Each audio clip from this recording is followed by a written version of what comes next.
Bien, bueno, pues con esta charla, muchas gracias a Foro Elkartu por la invitación. Bueno, muchas gracias a vosotros por venir.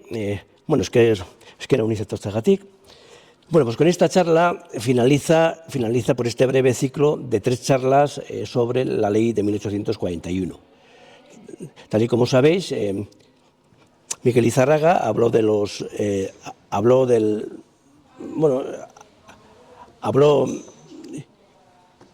como una introducción en relación con la ley de 1841.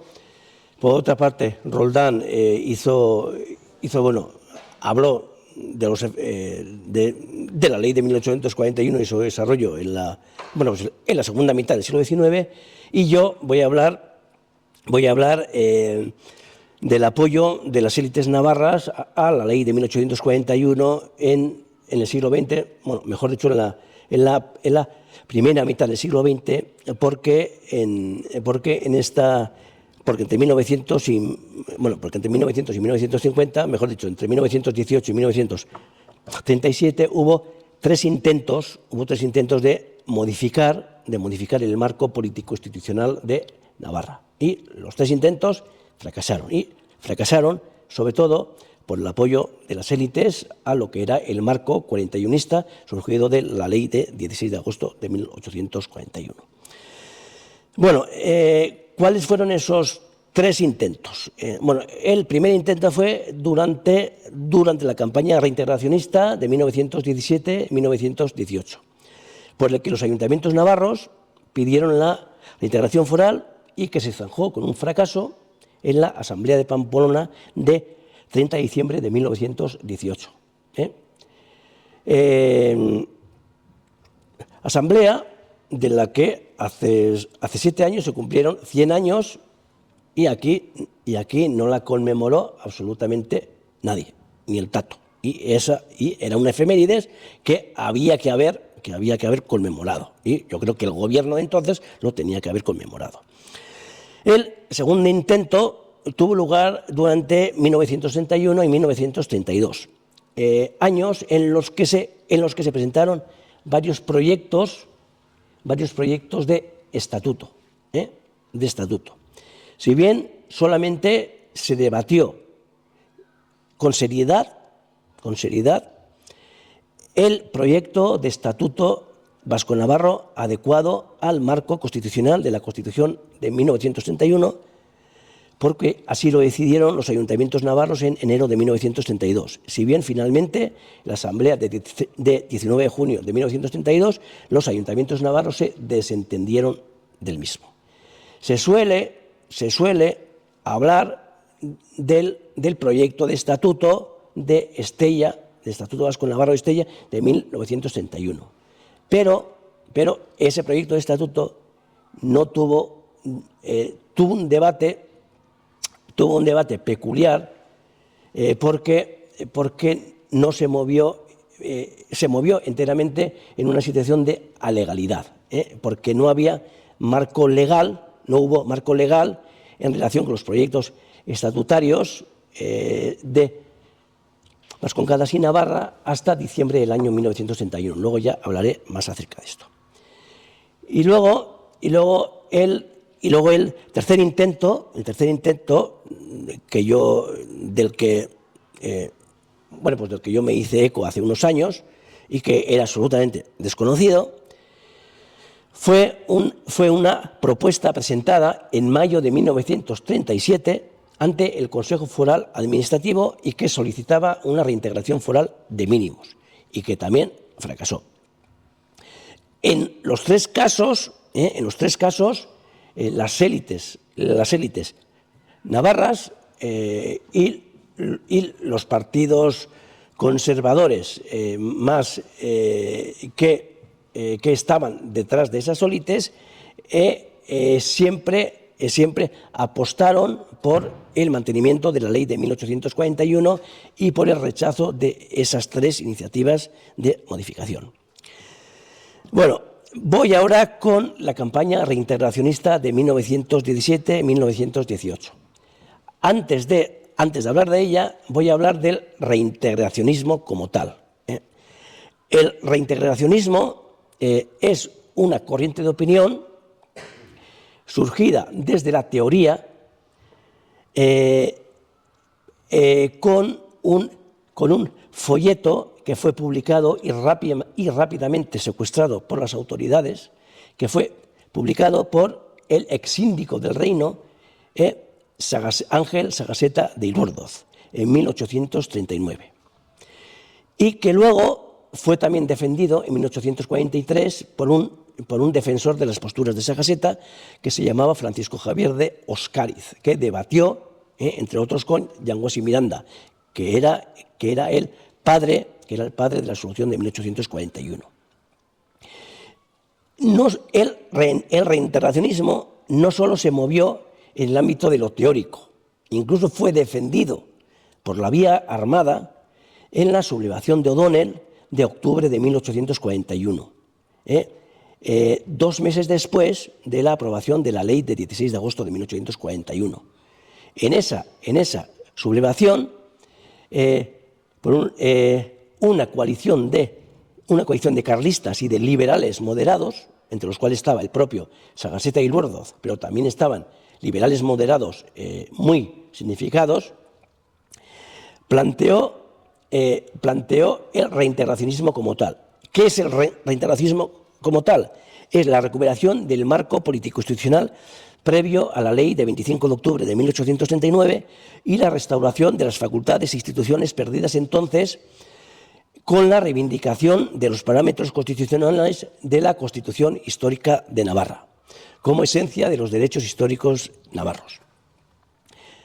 No obstante, entre 1841 y 1900 se produjo el triunfo del discurso cuarentaiyunista, sobre todo porque fue fomentado por la Diputación y por las instancias oficiales, lo cual promovió el olvido del reintegracionismo, también denominable como 39nismo, porque abogaba, como digo, por la derogación de la ley de 1839, que era la base de la solución de 1841. La defensa del discurso cuarentaiyunista por parte de la Diputación y por las instancias oficiales frente al reintegracionismo era absolutamente lógica, porque el reintegracionismo comprometía el fundamento legal de la transacción de 1839-1841.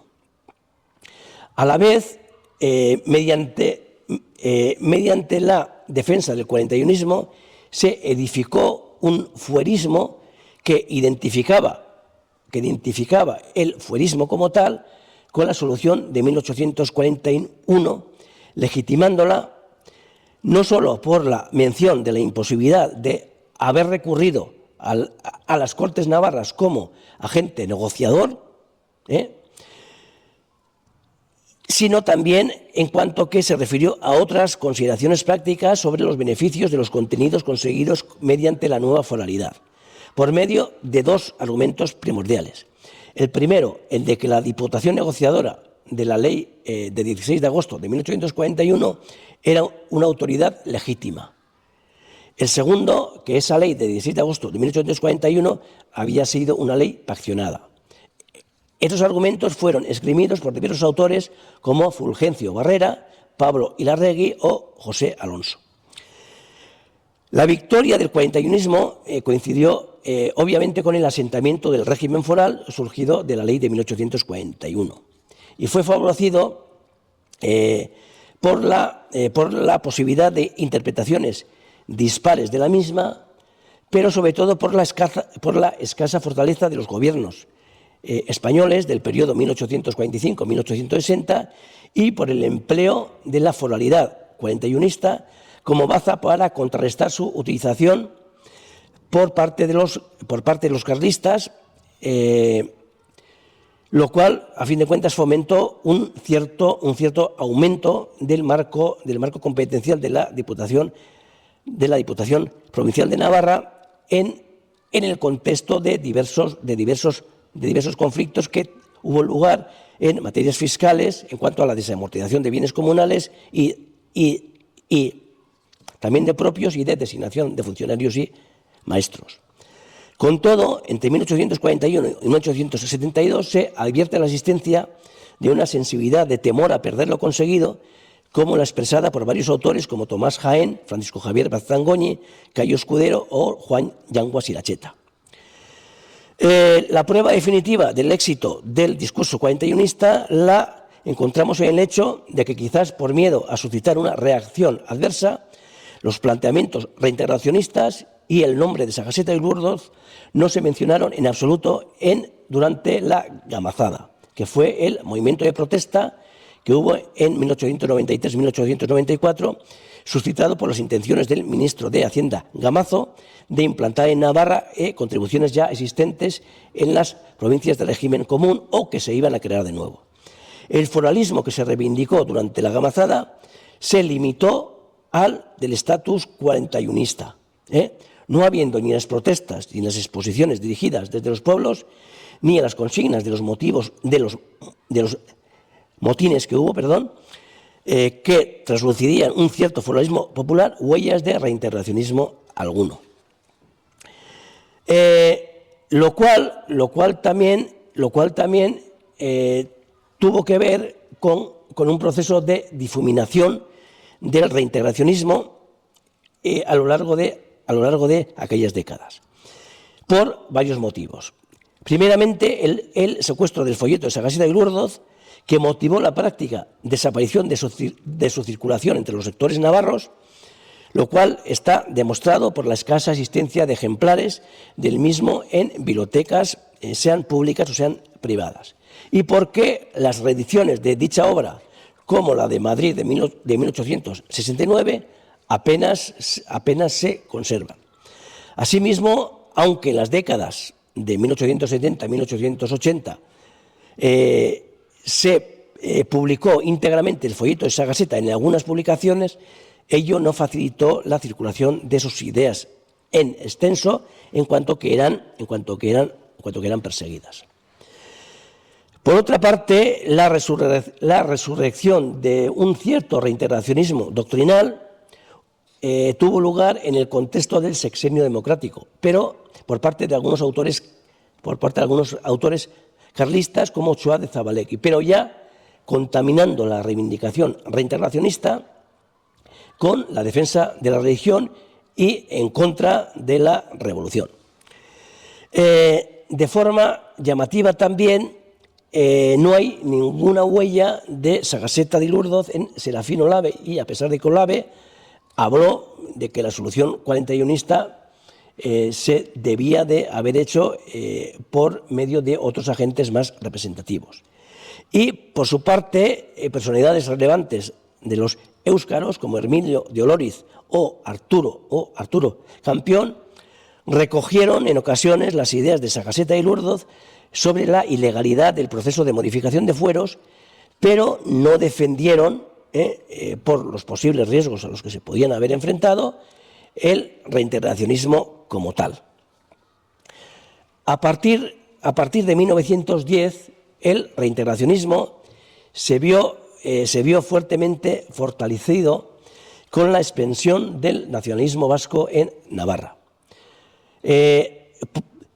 Mediante el semanario Napartarra, que empieza a editarse en 1911, los nacionalistas vascos de Navarra difundirán las ideas de Sagaseta y Lourdes, adaptándolas a las posiciones oficiales del PNV, según las cuales las constituciones históricas de Vascongadas y Navarra se interpretaban como constituciones originarias, expresión de la soberanía ejercida por cada territorio hasta 1839, y que leía la ley de 25 de octubre de 1839 como el final de la existencia independiente de la nación vasca, conculcada militarmente por España.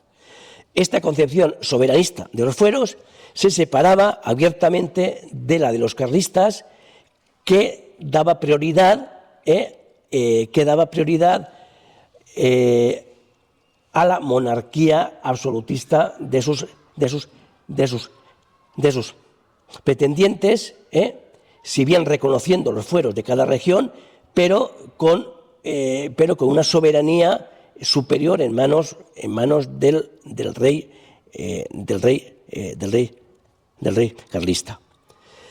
El objetivo nacionalista de restauración del statu quo anterior a la ley de 25 de octubre como restauración de la soberanía foral se compaginaba por parte del nacionalismo vasco con la reivindicación de una confederación independiente de los estados español y francés de los 7 territorios vascos.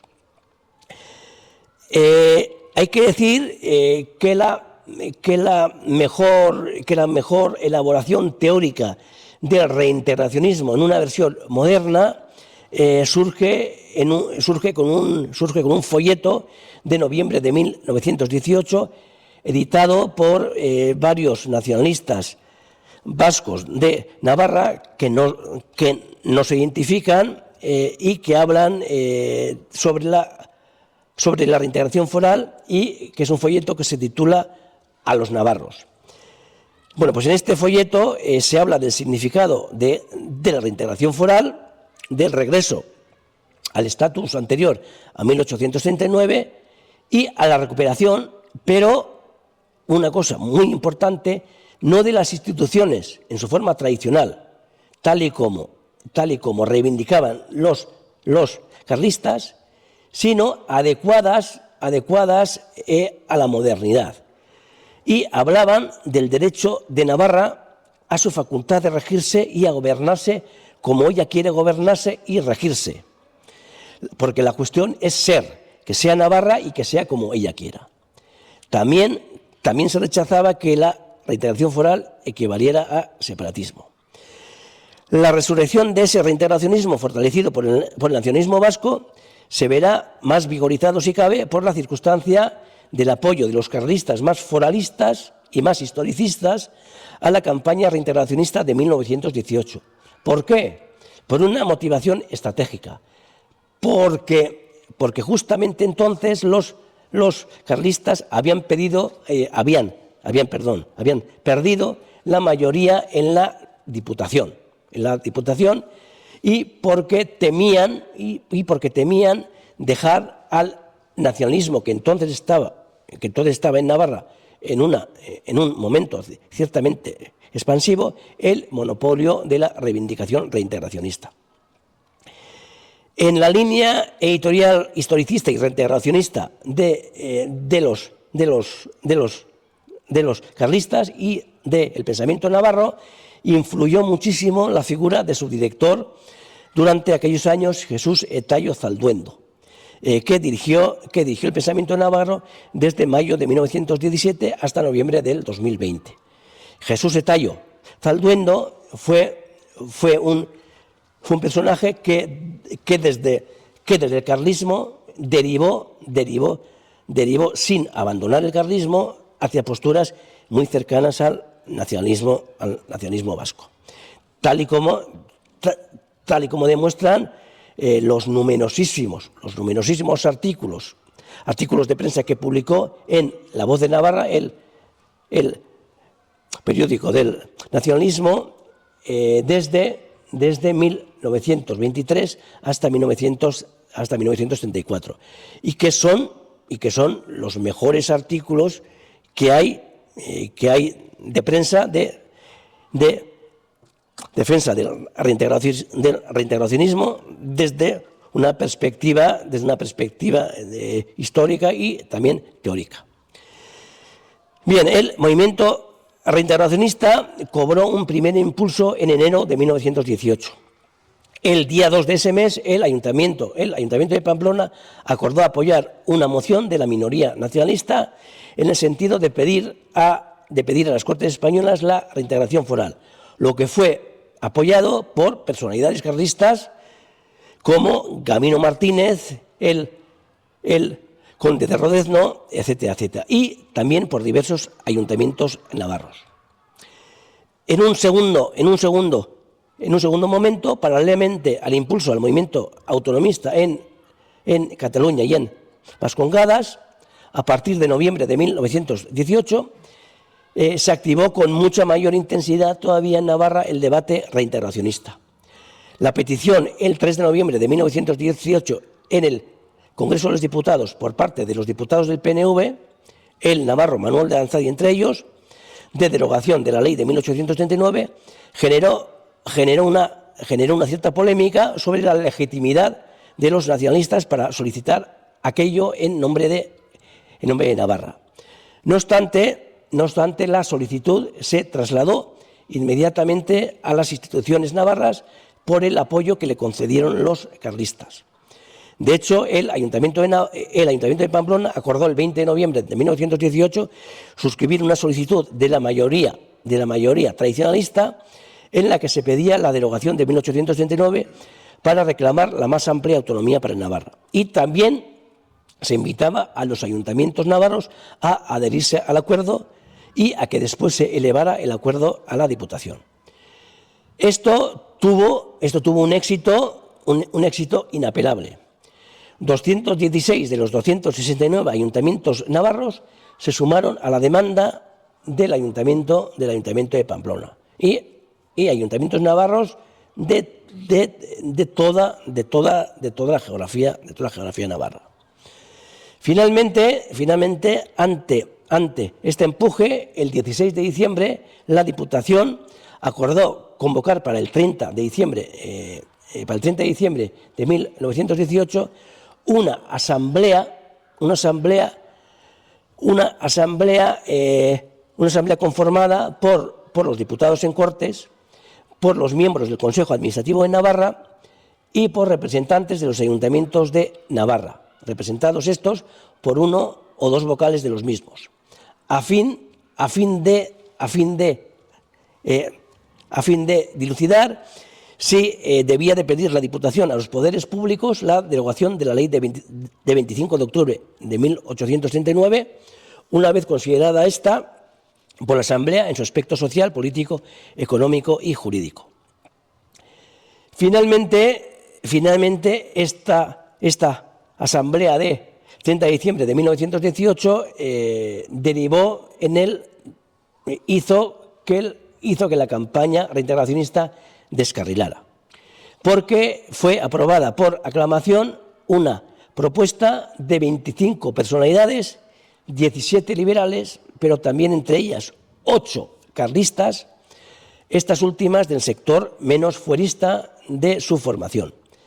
La proposición que se aprobó por aclamación, sin que hubiera prácticamente debate, era una proposición muy ambigua y muy confusa en relación con las peticiones originales que habían llegado desde los ayuntamientos navarros, en relación con la derogación de 1839 y que obviamente habría conllevado la derogación de la ley de 1841. A pesar de que en la propuesta se mencionaba la reintegración foral y se reclamaba que fueran derogadas aquellas leyes que se oponían a la integridad de las facultades forales, no había ninguna referencia concreta a las leyes de 1839 y de 1841. Por otra parte, se apelaba a la necesidad de que no se produjera ningún quebranto de la unidad de España y de que la recuperación de competencias se ajustara armónicamente a las necesidades y a las facultades del Estado en las materias propias de éste. Además, la propuesta incluía la designación por parte de la Diputación de una comisión que estudiara el asunto y propusiera las bases del nuevo régimen. Y esta comisión, finalmente compuesta por 4 personas pretendidamente entendidas en materias forales, que figuraban entre las personalidades que habían presentado aquella fórmula, finalmente aceptada por la Asamblea, finalmente esta comisión no llevó a efecto nada. Como todo el mundo sabe, no hay mejor manera que dejar morir una iniciativa, una reivindicación. No hay mejor manera que dejarla en manos de una comisión de entendidos.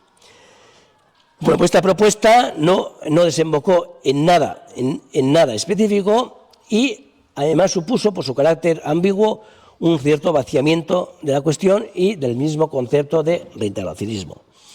Además, en el debate acaecido en la Asamblea, supuso de cara a futuro un grave lastre para los reintegracionistas a causa de las acusaciones de fomento del separatismo que se les hizo por parte de Pedro Uranga, Joaquín Beunza y Víctor Pradera, que estaban entre las eminencias grises que habían redactado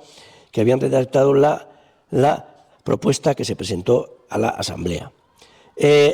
Frente a ellos, el nacionalista Manuel de Aranzadi y, en mucha menor medida, el nacionalista Cunchillos, se quedaron solos en la defensa del reintegracionismo. No hubo ningún otro interviniente, ningún otro tradicionalista del sector fuerista dijo absolutamente nada. Entre 1918 y 1936, los sectores reintegracionistas fueron incapaces de acometer más iniciativas. Hubo una iniciativa interesante que fue la Alianza Foral de 1921-1923, pactada entre el sector más fuerista del carlismo y los nacionalistas, pero finalmente, a pesar de que esta alianza foral consiguió algunos ciertos éxitos electorales, por la conflictividad política y social de aquellos años no impulsó ninguna iniciativa de índole reintegracionista. Y además hubo durante todos aquellos años, los reintegracionistas tuvieron que enfrentarse a una campaña fuertemente anti-reintegracionista promovida por Diario de Navarra y por Víctor Pradera. A partir de 1929, los reintegracionistas serán incapaces de responder al trabajo de construcción del reintegracionismo desarrollado por Eladio Esparza, subdirector de Diario de Navarra desde 1930, a través de sus columnas en dicho periódico, y que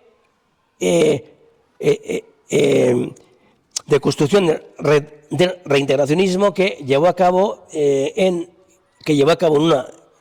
una primera fase entre 1929 y 1931 para torpedear la posibilidad presumible, según la experiencia del periodo 1918-1923, de que la reivindicación reintegracionista incentivara la convergencia entre los carlistas más fueristas y los nacionalistas vascos, sobre todo como reacción ante los conflictos, ante los anteriores conflictos competenciales registrados con el régimen de la dictadura de Primo de Rivera, y de que los nacionalistas vascos aprovecharan, en un contexto de crisis de la monarquía y de hipotético tránsito hacia otro sistema, de los requerimientos de la sociedad navarra de más autonomía, fagocitando en dicho proceso a los carlistas.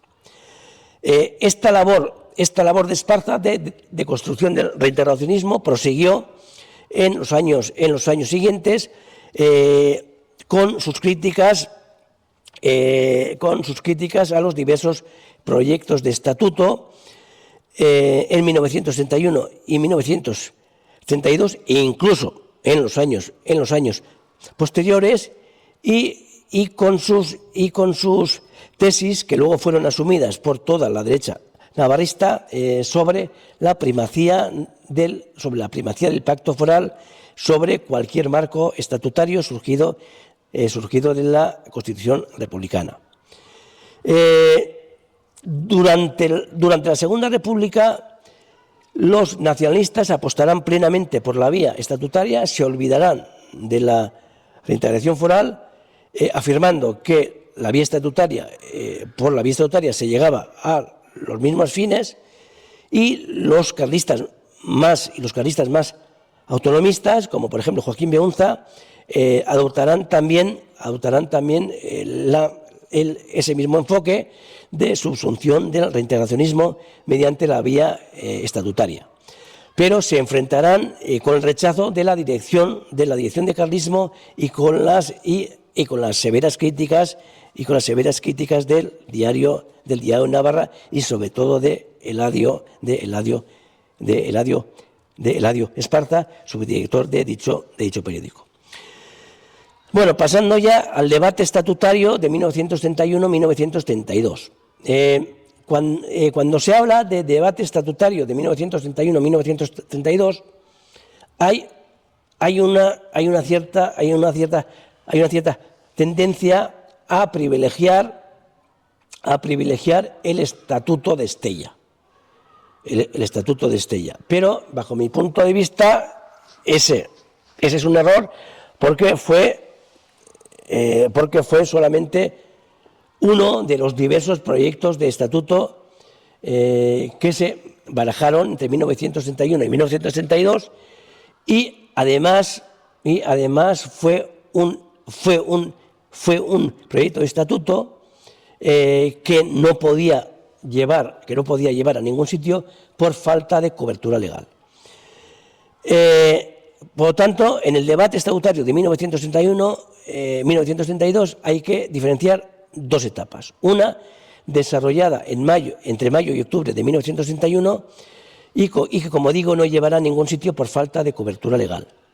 Y otra desarrollada entre diciembre de 1931 y junio de 1932 con el manto legal de la Constitución republicana de diciembre de 1931 y que se saldará con un fracaso en la Asamblea de Pamplona de 19 de junio de 1932.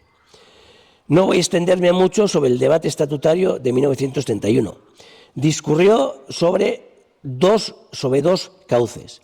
Un cauce, el de las comisiones gestoras republicano-socialistas de las diputaciones, por un lado, y por otro lado, por el movimiento de alcaldes y por la candidatura católico-fuerista entre nacionalistas vascos, entre el Partido Nacionalista Vasco, entre el PNV, los católicos independientes y los carlistas, que lo que perseguían era conformar un Estado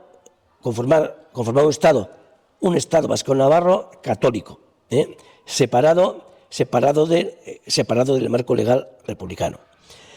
Bueno, pues ambos cauces defenderán unos textos bastante parecidos de partida, porque habían sido elaborados porque la versión original había sido elaborada por Eusko Ikaskuntza, que elaboró un proyecto de estatuto común vasco-navarro y otro también singular para Navarra, y serán debatidos en varias reuniones de ayuntamientos. No obstante, hay que decir que lo que fue el proyecto de estatuto vasco-navarro defendido por el movimiento de alcaldes y por la candidatura católico-fuerista incluyó en el texto elaborado por Eusko Ikaskuntza diversas cláusulas que eran de inaceptable aceptación por parte de la izquierda. Con todo, no hay que olvidar, y esto es muy importante, que a diferencia de lo que sucedió en Cataluña, donde sí hubo una regulación del proceso autonómico desde abril-mayo de 1931, para el caso vasco-navarro no hubo normativa hasta diciembre de 1931. Por lo tanto, desarrollándose todo este proceso autonómico de la primavera y verano de 1931 por la vía de los hechos y sin ninguna cobertura legal. El movimiento de alcaldes y la candidatura católico-forista aprobó el estatuto vasco-navarro el 14 de junio de 1931 en Estella, con el añadido de unas cláusulas que, como digo, eran de imposible aceptación por parte de la República y por parte de las izquierdas vasco-navarras. Entre ellas, la famosa enmienda concordatoria de reserva para el Estado vasco de las relaciones con el Vaticano, la elevación de 2 a 10 años del plazo de residencia para poder ejercer derechos políticos, lo que afectaba a inmigrantes de izquierda y primaba electoralmente a la derecha tradicional y también al PNV, y luego, por último, la existencia del PNV, la soberanía del pueblo vasco y en una concepción cuasi confederal del Estado español. De cualquier forma, también hay que decir que en los días anteriores a la Asamblea de Estella se evidenció que la apuesta autonomista de los tradicionalistas, de los carlistas, era subsidiaria de su defensa de la religión, ya que los tradicionalistas, junto con los integristas y junto con los católicos independientes, convocaron para la misma fecha en Pamplona, donde iba a ser originariamente la asamblea que finalmente se celebró en Estella en relación con el estatuto, un mitin de afirmación católica que recibió muchísima más atención por parte de la prensa navarra que la asamblea por el estatuto de Estella. A la asamblea de Estella asistieron 485 de los 500 ayuntamientos vasco-navarros, que representaban a más de la mitad de la población, de la totalidad de la población vasca.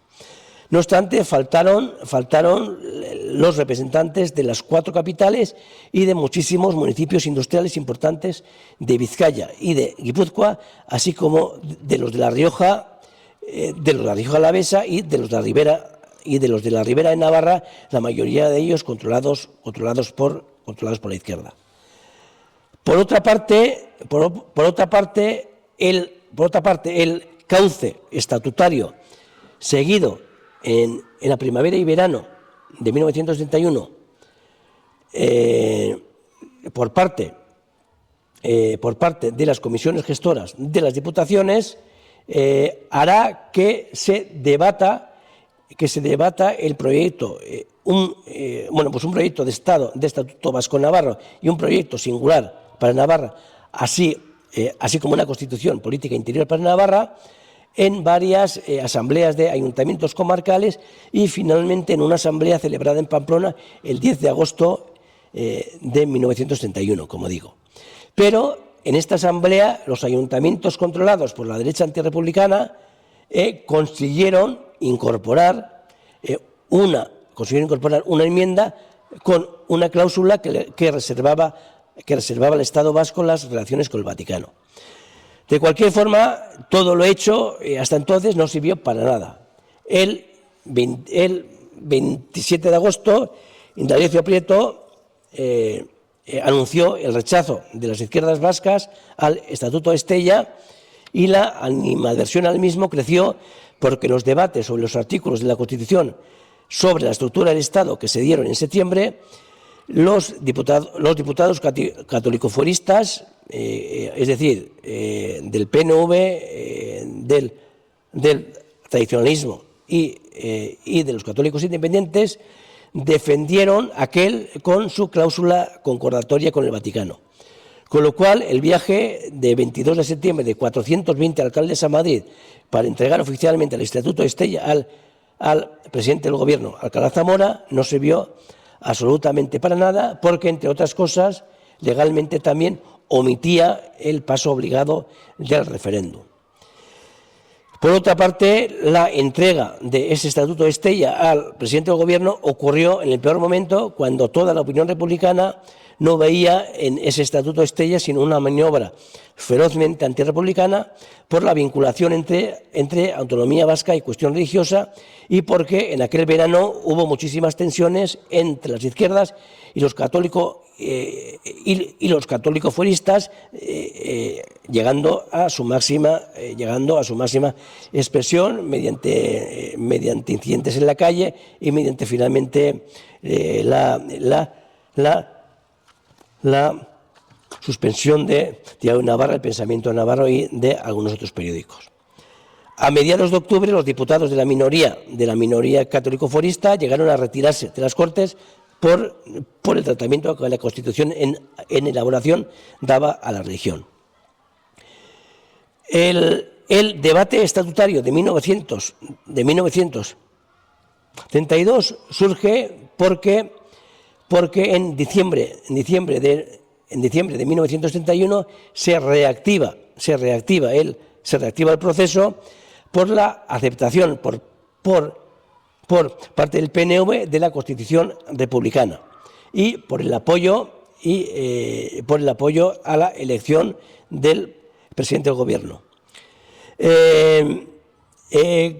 como una prueba de buena voluntad, el gobierno republicano aprobó el decreto de 8 de diciembre de 1931 que abriría el proceso autonomista de 1932, ya normativamente regulado y adecuado a la Constitución.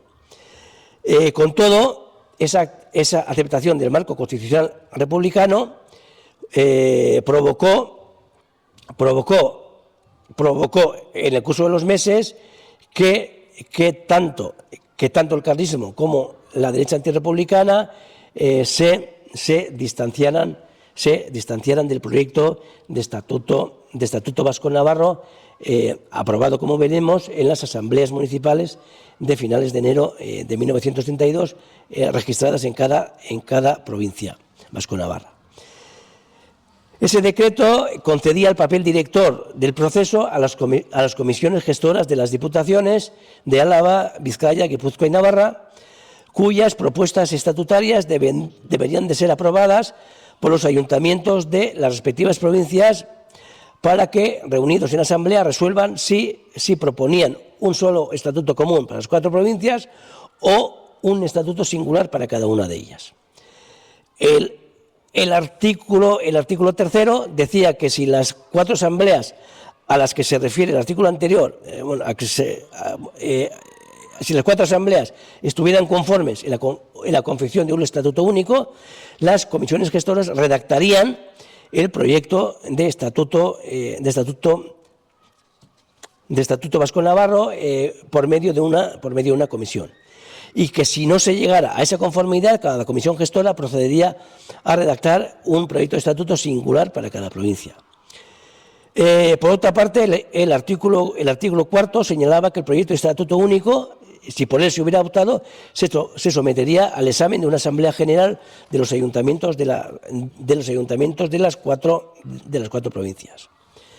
Y hay que decir que este decreto específico para el proceso estatutario vasco-navarro enlazaba con los artículos 11 y 12 de la Constitución aprobada el día 9 de diciembre y que obligaba, tras la aprobación de los ayuntamientos, a que los proyectos de estatuto fueran aprobados en referéndum y luego a ser aprobados por las Cortes españolas.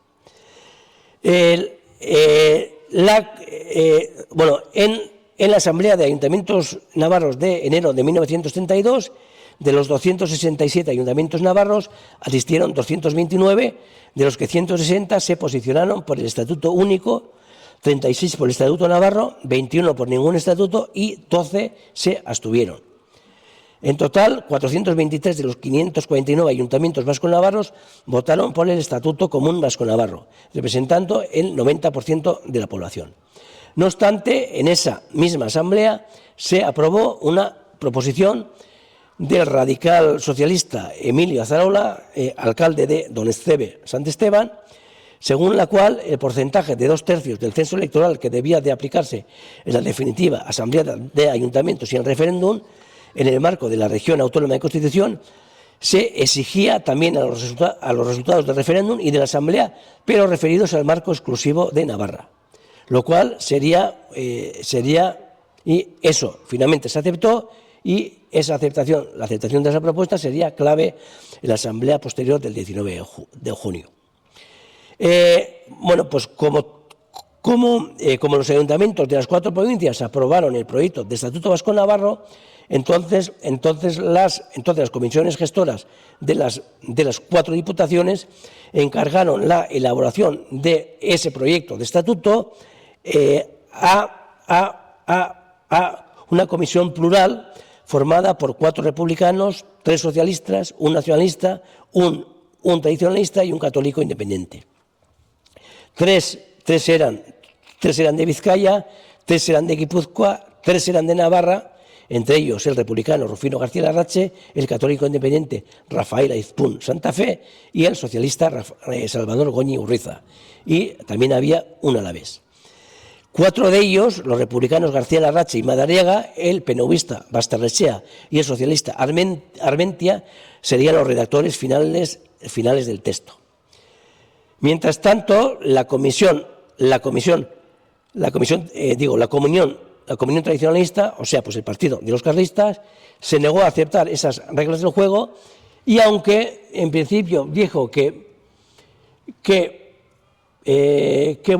se podía llegar por medio de ese proyecto de estatuto vasco-navarro a un desenlace equiparable al de la reintegración foral, por el cual podía en función de las circunstancias apoyarlo. También decía que el sometimiento a la Constitución republicana laicista suponía para ellos un insuperable obstáculo. Finalmente, en la Asamblea de Ayuntamientos, hay que decir que en esa redacción final del proyecto de Estatuto Vasco-Navarro continuó vigente en gran medida el espíritu que anidaba en los dos proyectos debatidos en 1961. No obstante, comparado con el de Estella, este proyecto era de perfil algo más bajo. No hablaba de Estado vasco, sino de núcleo político administrativo autónomo, y eliminaba como facultades las relaciones con el Vaticano y la defensa. Además, reconocía en su artículo 5 que los poderes que se le conferían al Estado Vasco-Navarro se ejercitaban de acuerdo con la Constitución, algo que no se mencionaba Estella, porque tampoco en junio de 1961 había ninguna Constitución. Y, por otra parte, el artículo 2 subrayaba el respeto hacia la organización foral de los territorios históricos. Cada provincia se regiría autonómicamente dentro de la unidad del País Vasco, pero cada una tendría su organización y régimen privativo, y ejerciendo las competencias no autonómicas no atribuidas a los poderes del conjunto de la entidad autonómica. Es decir, en el caso de Navarra habría una diputación y habría también unas Cortes de Navarra, además de lo del Parlamento Vasco-Navarro Común y lo del Gobierno Vasco-Navarro Común. La novedad quizás más relevante en relación con los proyectos de 1931 se refería a la composición del Parlamento Vasco-Navarro Común.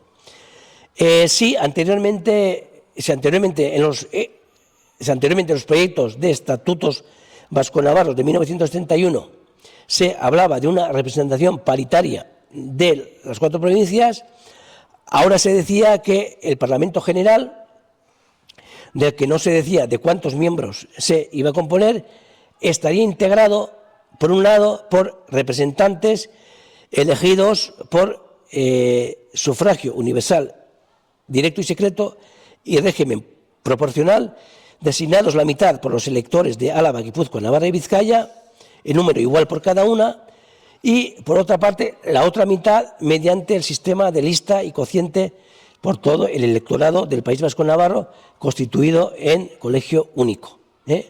Esto se hizo por una enmienda del PSOE, y obviamente este cambio relativo a la forma de elección de los representantes en ese Parlamento General Vasco-Navarro hacía que Navarra y Álava, las dos provincias en las que las fuerzas que a partir de 1933 constituían el bloque de derechas iban a tener más fuerza, perderían cierto peso específico, lo que obviamente beneficiaría a la conjunción republicano-socialista y también al PNV.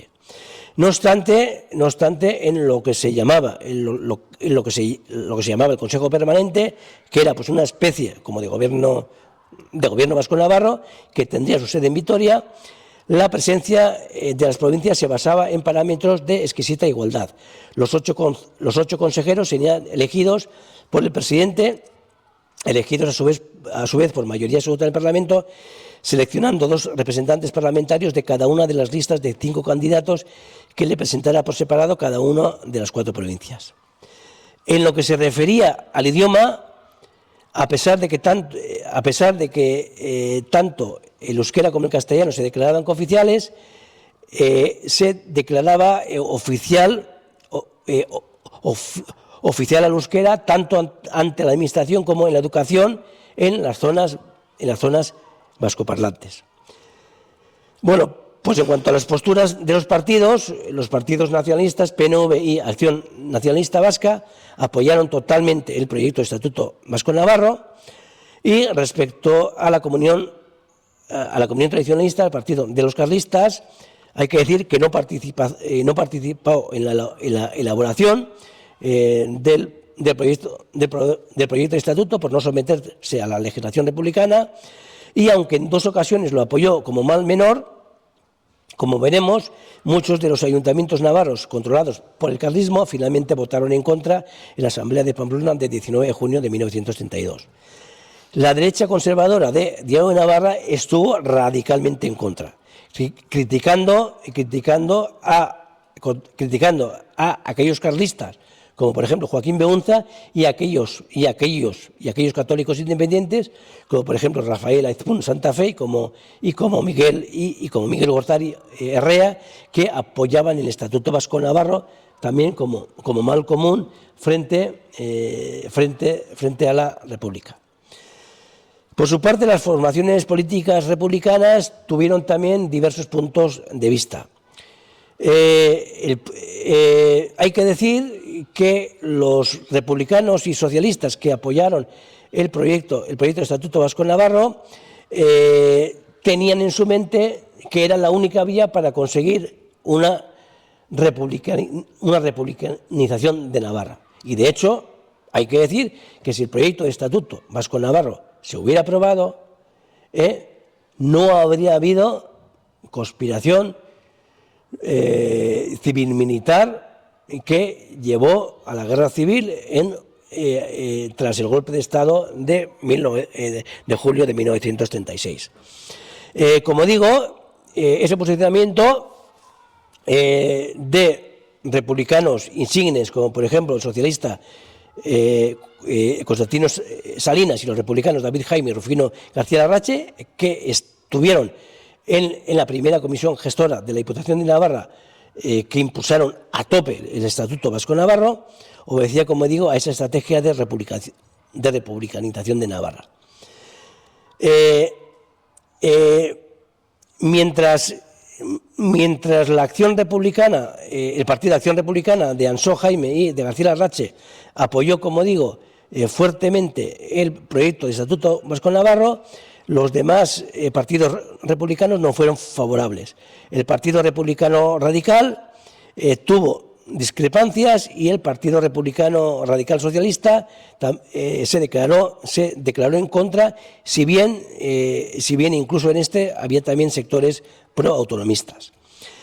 En cuanto a los socialistas, había también diversidad de posiciones. Constantino Salinas, vicepresidente de la Diputación, y Salvador Goñi Urriza apoyaron el proyecto de Estatuto Vasco-Navarro, pero la agrupación socialista de Pamplona se posicionó en contra pero solo con 2 votos de diferencia. Y finalmente, en la Asamblea de Pamplona de 19 de junio de 1932, el proyecto de Estatuto Vasco-Navarro descarriló. Eso fue pues anticipado, porque el día anterior en el Ayuntamiento de Pamplona, a causa de la ausencia de algunos concejales republicanos y socialistas, el Ayuntamiento de Pamplona decidió votar en contra del Estatuto Vasco-Navarro. Finalmente, en la Asamblea del 19 de junio de 1932 se reunieron representantes de 506 de los 549 ayuntamientos de Euskal Herria, 111 vizcaínos, 84 de Guipúzcoa, 64 de Álava y 247 de Navarra. En esta asamblea, Azarola, el que era alcalde de Don Esteban Santesteban y presidente del Partido Republicano Radical Socialista, recordó que los representantes navarros, tal y como se había acordado en la Asamblea de enero, se debían de reunir por separado y que sus votos se debían de computar aparte. Lo cual fue, a pesar de como un cierto debate, fue asumido por parte de los demás asambleístas. Y finalmente la votación de los delegados navarros arrojó el resultado siguiente. 109, que representaban 135.585 habitantes de los 267 municipios navarros, votaron a favor del Estatuto Común. 123, con 186.666 personas, votaron en contra y 35, con 28.859 personas, se abstuvieron. De este modo, mientras las otras 3 provincias aprobaban mayoritariamente el Estatuto, y a pesar de que los datos conjuntos de los que hablaba el artículo 12 de la Constitución suponían un apoyo del 65% de los ayuntamientos con el 78% de la población, Navarra se desenganchó del proyecto y así se impidió la celebración del referéndum que estaba previsto que se iba a celebrar el día 3 de julio, o sea, 15 días más tarde. El fracaso. ¿Quiénes votaron en contra? Bueno, pues, ¿quiénes votaron en contra o se abstuvieron? Pues 111 de los 196 ayuntamientos controlados por la derecha, lo que suponía el 56,5% de ellos y el 70% de los ayuntamientos que no dieron, que se posicionaron en contra del proyecto vasco-navarro. Por lo tanto, finalmente, tal y como sucedió en 1918, la derecha navarra, tanto la derecha conservadora como la derecha carlista, se retrató y se posicionó en contra del proyecto de Estatuto Vasco-Navarro, tal y como anteriormente, en 1918, había hecho en contra de la reintegración foral. Al fracaso también hay que reconocer que ayudó el voto contrario de los representantes municipales de los ayuntamientos gobernados por la izquierda, posicionamiento que sumaba 3 de cada 10 votos en contra de la propuesta de Unión Vasco-Navarra. Pero fueron mayoritariamente, como digo, el 70% fueron voto de la derecha. Por lo tanto, tras ese fracaso, se podía haber impulsado un proyecto de estatuto singular para Navarra, pero esto no lo hizo absolutamente nadie. Hubo ciertos amagos, pero esto finalmente, tal y como se dijo entonces, habéis votado en contra del proyecto de Estatuto Vasco-Navarro, pero esto no significa que vayáis a tener un proyecto de Estatuto Navarro. Y efectivamente no lo hubo. Por lo tanto, Navarra siguió encadenada al marco de la ley de 1841. Las iniciativas que trataron de impulsar un estatuto estrictamente navarro se toparon con la crítica feroz de Diario de Navarra y con los posicionamientos confusos de los tradicionalistas. Por otra parte, hay que referirse a que con ocasión de un ciclo de conferencias que hubo en el invierno y primavera de 1935, diversos autores señeros de la derecha conservadora aportaron algunas soluciones. Estaban en contra de cualquier estatuto vasco-navarro. No estaban tampoco a favor de ningún estatuto singular para Navarra, porque derivaba de la Constitución, y un estatuto navarro suponía la aceptación de la Constitución republicana, y ellos dieron algunas soluciones que tenían que ver con 2 cuestiones.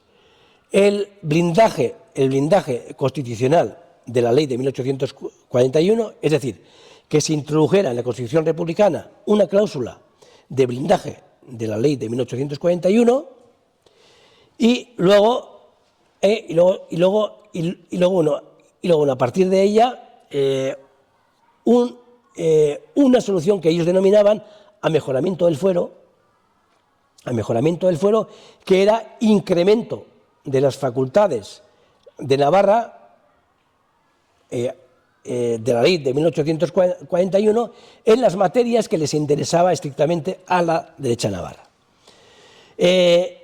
Lo de la expresión amejoramiento navarro es importante, porque todos sabemos que la LORAVA significa Ley Orgánica de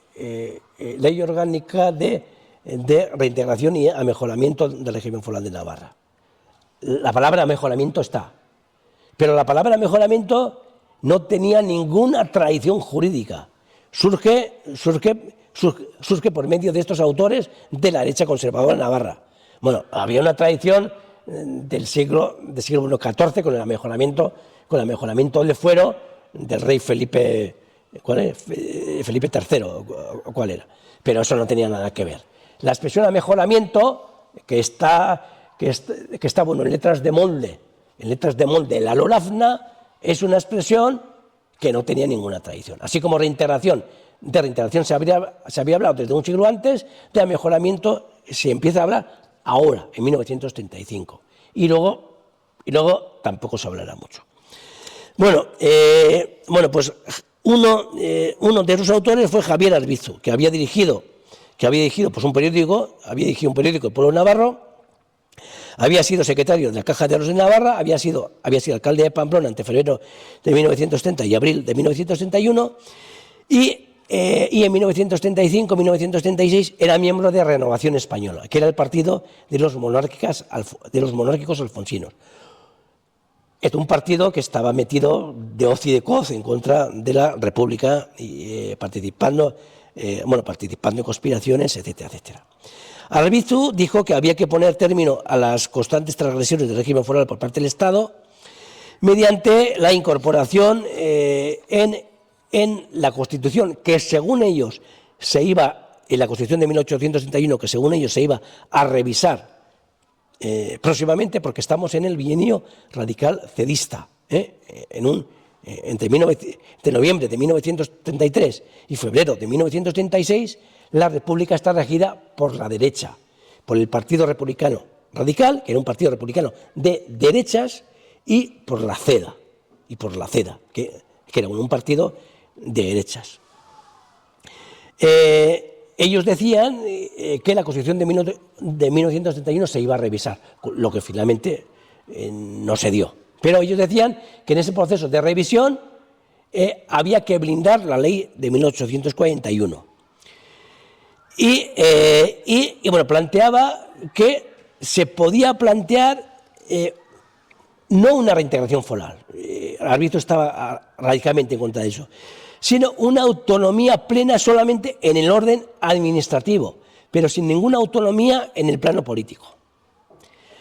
Y ese aumento competencial podía ser compatible por parte de la creación de un órgano expresivo y definidor y rector de nuestra soberanía foral, que sería el Consejo Administrativo, pero no elegido mediante sufragio universal directo, sino elegido mediante sufragio orgánico de las corporaciones. Esto es, con algunos representantes de los ayuntamientos, con algunos representantes de los colegios profesionales, con algunos representantes de los médicos, etcétera, etcétera. Por su parte, otro autor, Pelayo Moreno, que era el secretario de Unión Navarra, la sucursal de la CEDA en Navarra, mostró posturas similares. Habló de la necesidad de reconocimiento por parte de esa Constitución a revisar de la ley del 41, y que, obtenido dicho reconocimiento constitucional, que serviría para no poner el marco en riesgo, el marco 41ista que se disfrutaba, se podía plantear una ampliación competencial siempre dentro de aquello que nos convenga, que le conviniera a la derecha navarra, que era legislación civil por la cuestión del divorcio, la administración de justicia para controlar a los jueces, la enseñanza para boicotear la enseñanza laica y para posibilitar la enseñanza religiosa, la sanidad y luego la política agraria, para situarnos al margen de la legislación de reforma agraria de la República. Por lo tanto, Estos autores llevaron a cabo entonces un giro semántico de cierto alcance. Conformaron la foralidad de 1841 como la única posible, equiparándola con los derechos históricos de Navarra, apelaron a la necesidad de su blindaje constitucional y plantearon un reintegracionismo de mínimos mediante el incremento de algunas facultades del marco 41ista que eran precisamente las que más convenían a los intereses de la derecha tradicionalista y conservadora de Navarra. Y bueno, bajo los antecedentes anteriores, el tercer intento de modificación del marco de 1841 tuvo lugar en mayo de 1937. Y esto bueno, pues lo descubrí yo, nadie lo había sacado a relucir, todo el mundo lo había silenciado. Yo creo que habría gente que lo conocería, pero esto la gente se lo cayó. Los eruditos navarros foralistas que hemos tenido a lo largo del franquismo y a lo largo de la transición, esto se lo callaron. Bueno, en la sesión del Consejo Foral Administrativo del 31 de mayo de 1937, un tradicionalista, Ignacio Sanz González, que fue secretario del Ayuntamiento de Pamplona durante 40 y pico años, desde finales de los años 20 hasta mediados de los años 60, presentó una moción en la que pedía que el estatus político-institucional de Navarra fuera revisado. Pues esta petición era sorprendente y era absolutamente ingenua, porque es que justamente en abril habría tenido lugar la fusión de falangistas y carlistas en el Partido Unificado FET y de las Jons, supeditado absolutamente a los designios de Franco. Fue una iniciativa ingenua porque el pensar que el carlismo pensara que ello podía ser posible, aunque se citaban manifestaciones de Franco y de Mola a favor del foralismo españolista navarro. Y bueno, en la petición se planteaba como aspiración máxima la de la reintegración foral plena, tal y como siempre se había entendido, la del restablecimiento del Estado de Derecho anterior a las leyes de modificación de fueros de 25 de octubre de 1839 y de 16 de agosto de 1841, que serían derogadas. Para llevar a cabo todo eso haría falta restaurar los organismos forales y, una vez constituidos estos, de acuerdo con el Gobierno, se dice que habría que adaptar a la época actual las relaciones de derecho con el Estado dentro de la unidad de la nación española.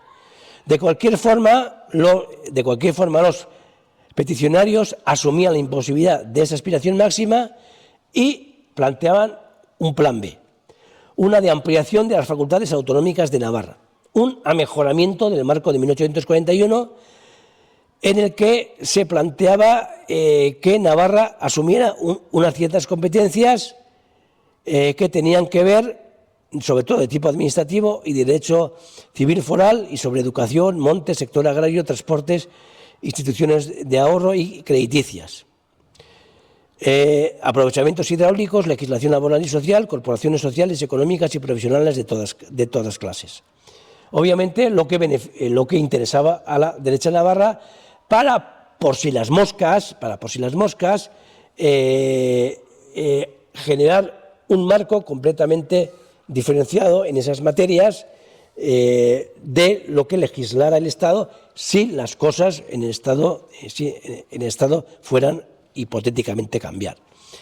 Y también se mencionaba la necesidad de inserción en el texto resultante de cláusulas de garantías del régimen foral en el ámbito jurisdiccional, en el ámbito de los tribunales de justicia.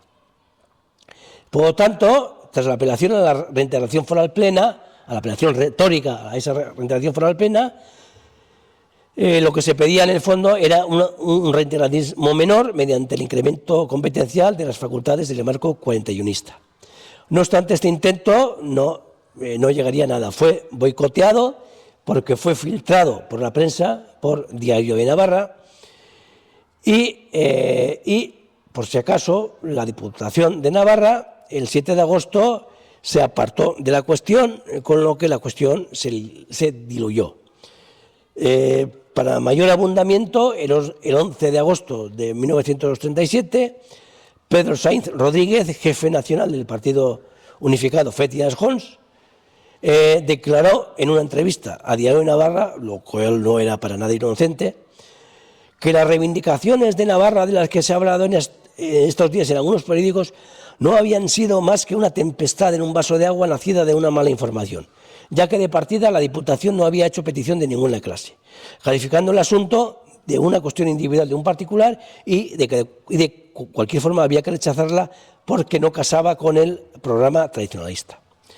Bueno, hemos visto que los tres intentos se saldaron con un fracaso y que carlistas, a pesar del apoyo de algunos carlistas a la reintegración foral en 1918 e incluso en 1967 y del apoyo de algunos carlistas y algunos católicos independientes al proyecto de Estatuto Vasco-Navarro en 1931-1932, la praxis política que prevaleció por parte de la derecha conservadora y tradicionalista fue la de la apuesta por el mantenimiento del marco de la ley de 1841, destacando sobre todo como un personaje muy importante en esa apuesta Eladio Esparza, subdirector de Diario de Navarra.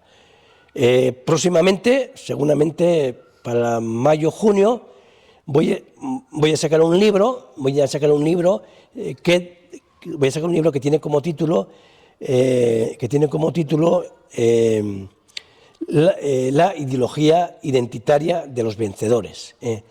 Eladio Esparza, Diario de Navarra y el navarrismo foral católico. En el que hablo de todos estos argumentos político-institucionales, pero que forman parte de solamente unos de los ingredientes del navarrismo foral católico, porque hay otros ingredientes incluso más importantes y más movilizadores para los navarristas foral católicos que los político-institucionales, como tienen que ver la insistencia en el hecho de la victoria en la guerra civil, el culto a los combatientes caídos, simbolizados por ese execrable monumento a los caídos que el Gobierno de Navarra y el Ayuntamiento de Pamplona y los partidos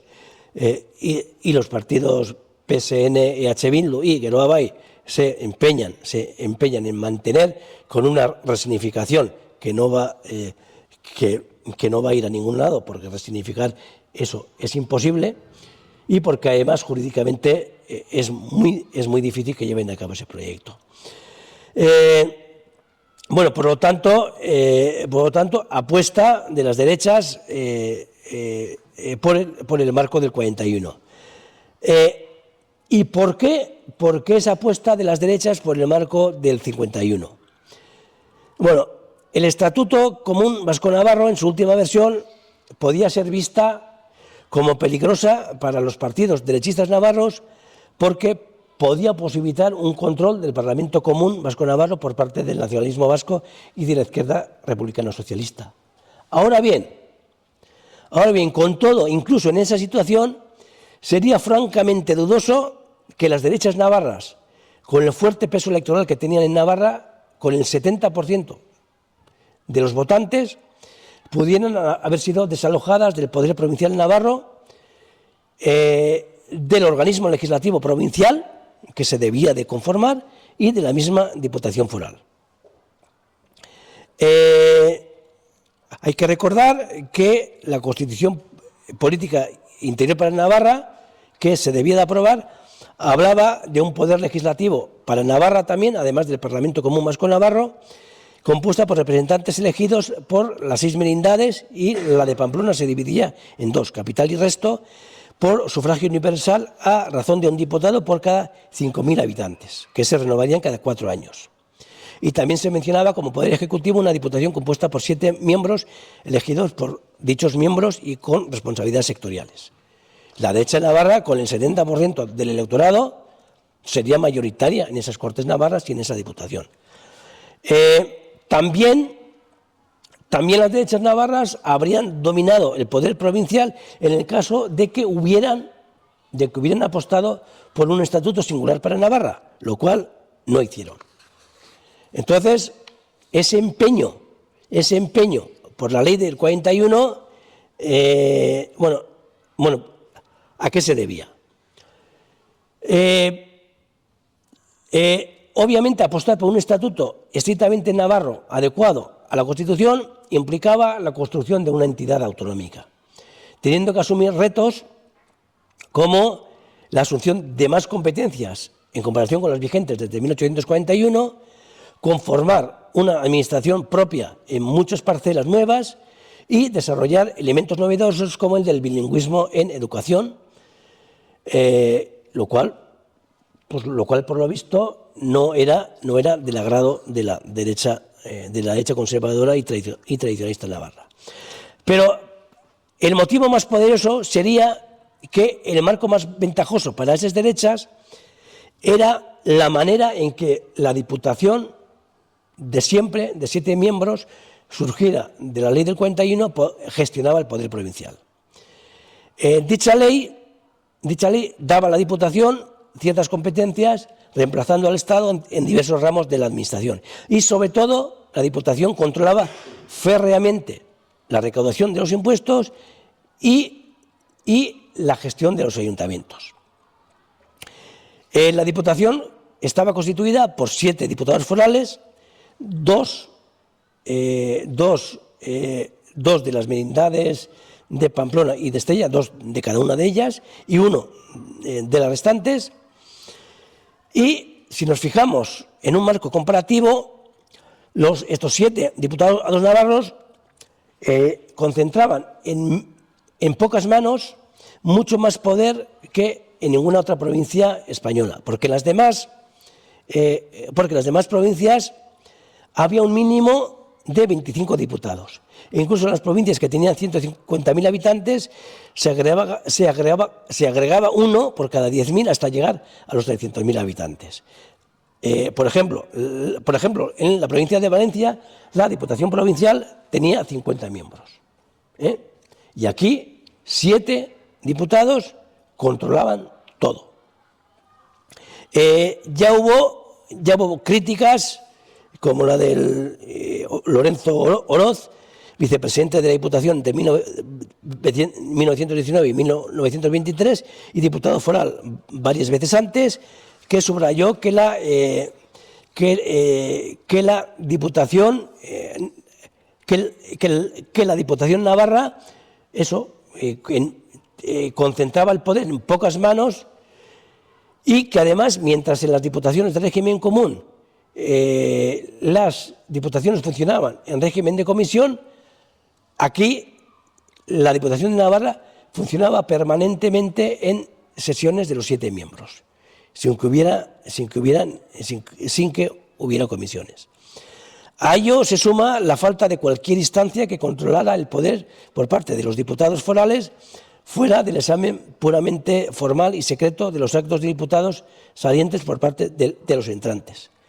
El Consejo Foral Administrativo, creado en 1898, tampoco podía controlar mucho, porque en el mismo estaban los antiguos diputados que en la mayoría de los casos no asistían a las reuniones, pero que podían acudir sí, en el caso de que se trataran temas importantes. Por eso, la prensa de la época decía que los 7 diputados eran 7 auténticos ministros que ejercitaban las más amplísimas facultades y que no eran fiscalizados por nadie, excepto por la prensa. Por lo tanto, y luego también es que los 7 diputados forales tenían mucha influencia política porque influían mucho en las elecciones generales y en las elecciones municipales a favor de uno o de otro candidato.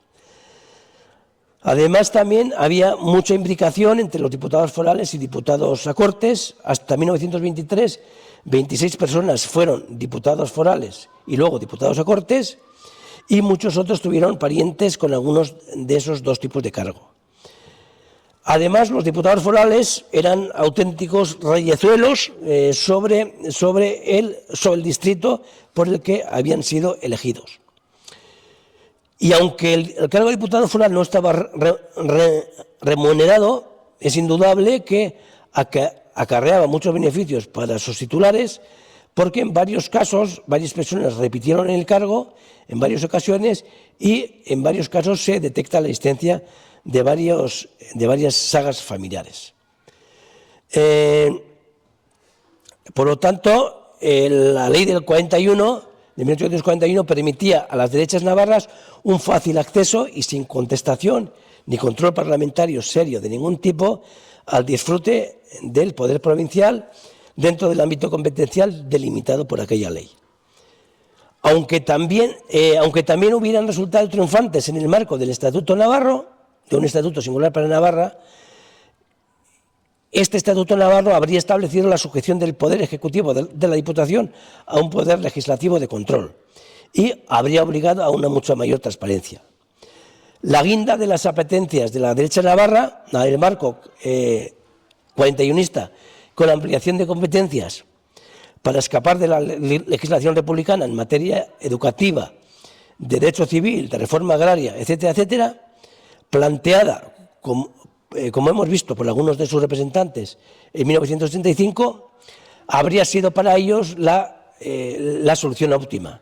Pero cuando se propuso en mayo de 1937, las cosas ya habían cambiado y el nuevo Estado franquista no estaba dispuesto para nada a transigir. Y bueno, lamento la chapa, pero bueno, este es un tema que no suele ser demasiado tratado y yo creo que hace falta divulgarlo, sobre todo pues en un contexto como este, en el que hay una comisión parlamentaria de la LOLAFNA, hay un hipotético proceso de la LOLAFNA, pero que se está haciendo con una ausencia total de debate fuera de las iniciativas que está desarrollando este foro el CARTU. Yo la verdad creo que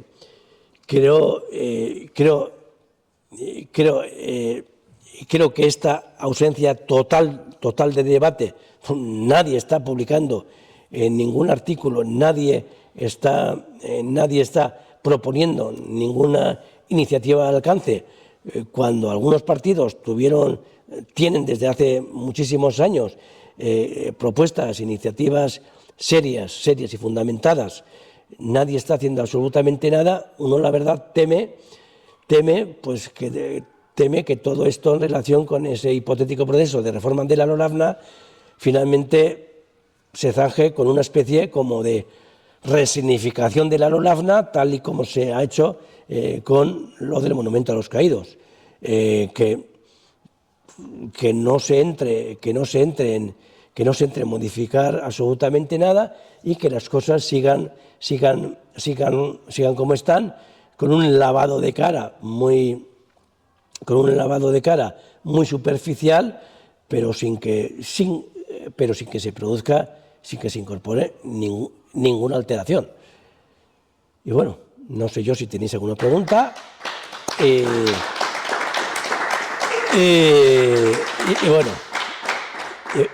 bueno, estoy a vuestra disposición. Si tenéis ganas, si no estáis cansados, derrengados y todo eso. ¿Sería posible hoy en día intentar recuperar la 1841, la reintegración foral plena? ¿Y por qué los partidos políticos no hay ninguno que lo proponga? Igual lo hay, no sé. Y tengo entendido que con la mayoría del Parlamento, con 26 diputados, se podía intentar hacer algo. Bueno, bueno, cuestiones. Hay aquí, por un lado, pues hay que darse cuenta que pues hay que reconocer que la Constitución de 1978 permitió a todas las comunidades autónomas, a todas, dotó a todas las comunidades autónomas de potestad legislativa, incluidas entre ellas en Navarra. Quiero recordar que los constitucionalistas gaditanos de 1812, en agosto de 1813, resolvieron sobre una petición de la Diputación de Navarra, de reunión de las Cortes Navarras para la jura de la Constitución, dijeron que no, porque no podían haber dos poderes legislativos en un mismo Estado. Eso siguió, esa interpretación unitarista prosiguió hasta 1978. En 1978 se concedió a todas las comunidades autónomas, no solo Navarra, potestad legislativa, como digo. Entonces, esa potestad legislativa, esa facultad se reintegró. Reintegrar las demás facultades, o sea, una soberanía absolutamente propia, eso en el marco constitucional actual es absolutamente imposible, porque eso sería posible solamente en una estructura confederal del Estado. Y el Estado autonómico español es un Estado pseudo-federal, pero no es de ninguna manera un Estado confederal. La situación anterior a 1869 era dentro de un Estado confederal, y eso ahora sería absolutamente imposible. Lo que yo creo que podría ser posible sería introducir reformas en la LORAFNA de incremento competencial, y luego también de algunas otras cuestiones, como por ejemplo modificación, del preámbulo, que no tiene efectos jurídicos, pero a nivel simbólico es importante. El preámbulo de la LORAFNA, pues lo que hace es recrear, a fin de cuentas, la visión requete del régimen foral de Navarra, y yo creo que habría que incluir pues otra serie de cuestiones. Decir por ejemplo, pues que Navarra se caracterizó desde siempre por una aspiración máxima de autogobierno, y lo cual fue a fin de cuentas plasmado en las peticiones reintegracionistas de Sagaseta y Lourdes, de la misma sublevación de O'Donnell de octubre de 1841, en el movimiento reintegracionista de 1918, en el movimiento estatutista de 1931-32, etcétera, etcétera. Pero en cuanto a lo que tú me dices, ahora sería pedir una estructura confederal, y eso el Estado español no lo va a aceptar de ninguna de las maneras. Es más, incluso aquellos que apuestan por una reforma constitucional para dar lugar a un Estado plurinacional, yo creo que ya pueden esperar sentados.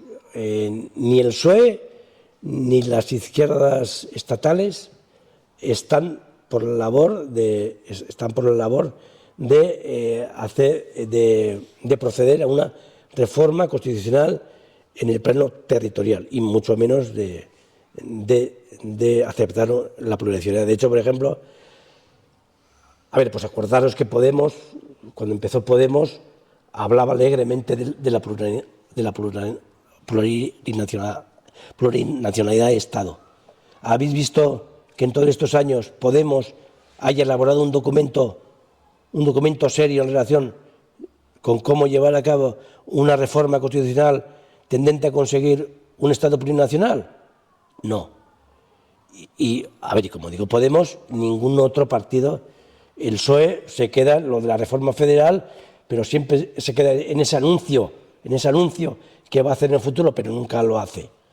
Y luego los demás, Sumar, tampoco lo va a hacer.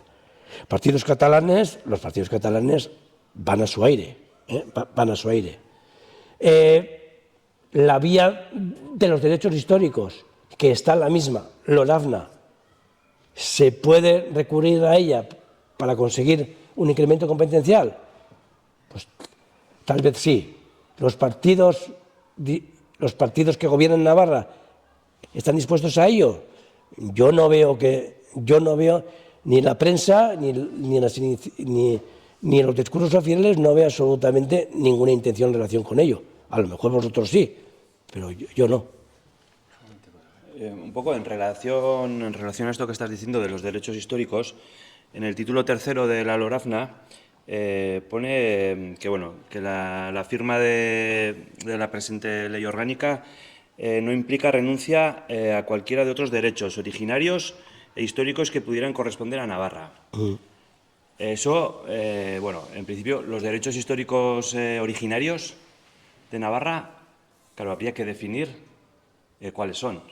Pues están, de los O sea, que habla él. Quiero decir, los originarios. De los originarios, de los que habla él. De los anteriores a 1839. Eso es. Pero una cosa es lo que se diga ahí, pero otra cosa es la intencionalidad. La intencionalidad de los partidos que están hipotéticamente a favor de la reforma de la LORAFNA, que yo no lo veo. A ver, por ejemplo, hay algunos partidos que han estado décadas hablando de demoler el Estado y no se han atrevido ni siquiera a demoler el Monumento a los Caídos. Si no se atreven a demoler eso, ¿cómo se van a atrever? ¿Cómo se van a plantear la demolición de cualquier cosa? Yo no sé. Pues yo la verdad soy profundamente escéptico. Por ejemplo, lo de los derechos históricos originarios, pues conllevaría pues muchas cuestiones, conllevaría muchísimas cuestiones. Pero a ver, sin llegar a eso. Pero sin llegar a eso.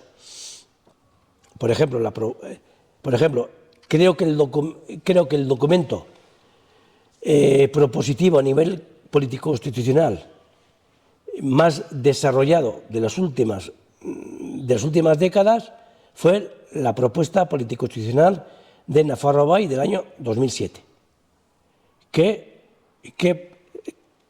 partía de la cuestión de los derechos históricos y del reconocimiento que la Constitución de 1978 hace de la vía de los derechos históricos. Y ahí se habla, en ese documento, que lo podéis encontrar en Internet, que es para mí el documento mejor elaborado y que efectúa mayores concreciones acerca de los posibles incrementos competenciales a los que se puede aspirar. Bueno, cuando estamos hablando de temas tan importantes jurídicos y políticos, la base es los derechos humanos, la libertad y la libertad. Estamos hablando de una sociedad como la Navarra que en los últimos 185 años se ha visto totalmente negada en sus derechos políticos. Los derechos políticos son la Constitución de Navarra, que algunos le pueden llamar Constitución histórica y tal, es la Constitución de Navarra, que es de alguna manera ignorada o anulada, pero tampoco formalmente, porque en ningún sitio ni en la misma llamada paccionada se menciona a las Cortes de Navarra. O sea, la palabra Cortes de Navarra no existe en la ley de 16 de agosto de 1841. luego muy sospechoso, ¿no? Entonces, en estos 185 años, continuamente se ha impedido a la sociedad navarra el manifestar su voluntad política. Libremente, nunca. Nunca. Ha sido una sucesión continua de golpes, de secuestro de la opinión, de censura en la prensa continua, de censura en las manifestaciones legislativas o sea, a través de la intervención del delegado gubernativo, de la policía, de los tribunales, o sea, una coacción continua. Entonces, el planteamiento lógico de una sociedad navarra que ha tenido y que tiene, porque nadie se lo puede quitar, ni el Estado español ni el francés, o sea, los derechos que los constitucionalistas navarros a lo largo de estos más de 200 años, pero también después de 1841, lo han defendido y esa es la columna vertebral, eso es el esqueleto de las libertades de esta sociedad, de este pueblo. Entonces, el planteamiento es evidentemente lo que están haciendo ahora, que no se derribe el monumento de los caídos. Ese monumento realmente es el símbolo de la máxima negación de los derechos de esta sociedad, de la máxima negación de los derechos políticos y de los derechos individuales de las navarras y los navarros. Es la máxima negación. Entonces, mientras esté ahí, el objetivo de todas las personas que quieran defender las libertades personales e individuales de cada uno de nosotros y colectivas tiene que ser derribo de ese monstruo. Y, evidentemente, como muy bien has dicho, la lorazna es el parejo, el hermano gemelo del monumento. La lorazna es el monumento jurídico del monumento físico de los caídos. Es lo mismo. La lorazna hay que derribarla porque si no, no vamos a tener libertad, ni derechos humanos. Entonces, el objeto tiene que ser ese es el objetivo democrático, el objetivo de hacerse respetar como sociedad. Y eso hay que ir unido a todas las movilizaciones que hacen las asociaciones de tipo antirrepresivo, como se dice, memorialistas, que es la memoria, es precisamente lo contrario de la negación, porque con la memoria tenemos libertad, tenemos respeto, autorrespeto. Y entonces yo creo que el camino es ese, el camino es ir en contra de todo lo que limita los derechos colectivos de los navarros y navarras de frente. Claro, todas las fuerzas políticas en Navarra tienen la obligación de posicionarse con el monumento, pero también contra la lorazna, porque son dos hitos clave de la opresión y subordinación del pueblo navarro. Y además, lo curioso es que, sin embargo, tenemos dos monumentos que sí representan esas libertades, que se construyeron en 1903 y en 1922, el del que está en el Paseo Sarasate y el que está en Amaiur, que representan precisamente con toda nitidez las libertades, la Constitución de Navarra, esos derechos. Y ahí vamos a hablar claro. O sea, porque si no, hay una nebulosa, ahora resignificar el monumento o resignificar la lorazna. Eso es seguir con el juego del negacionismo.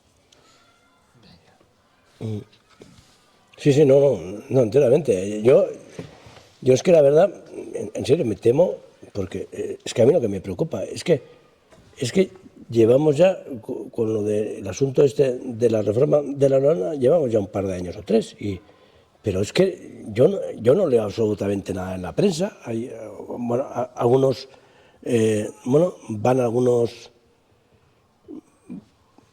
ponentes a la ponencia y tal y cual, pero no, yo no veo que ningún partido formule en la prensa ninguna idea al respecto. No, bueno, aparentemente hay grandes enunciados, pero detrás de esos grandes enunciados habría bueno, habría que buscar pues, mayores concreciones y tal y cual, sobre todo para generar pues, un debate público y para generar un debate público entre la ciudadanía y tal y cual. Y eso no, con un debate enmarcado en una ponencia parlamentaria, pues a mí me parece que la verdad que no es suficiente. Pues, a ver, por mucho que los representantes parlamentarios sean los que tienen toda la representación y tal y cual, pero aparte de eso hay que generar más debate. Y si no... Con esto, nosotros de las primeras acciones que hicimos de Foro El Cartu presentamos en el Parlamento Navarro que se abriera un proceso de participación ciudadana, de debate en torno a la LORAFNA. Entonces, bueno, eso está planteado al Parlamento de Navarra y, bueno, tampoco tenemos noticias sobre ello, pero, bueno, creo que lo iban a tratar en el grupo de trabajo. No sé, pero tampoco no sabemos mucho más. Sí, pero la prensa, por ejemplo, ¿tú ves algo en la prensa? Nada de nada. Dices, joder, pues es que en la prensa nadie habla nada. Nadie dice nada. Acordaros de cuando fue de que entre el año 79 y el año 82, pues, joder, pues todo el mundo opinaba. Y ahora no opina ni Blas.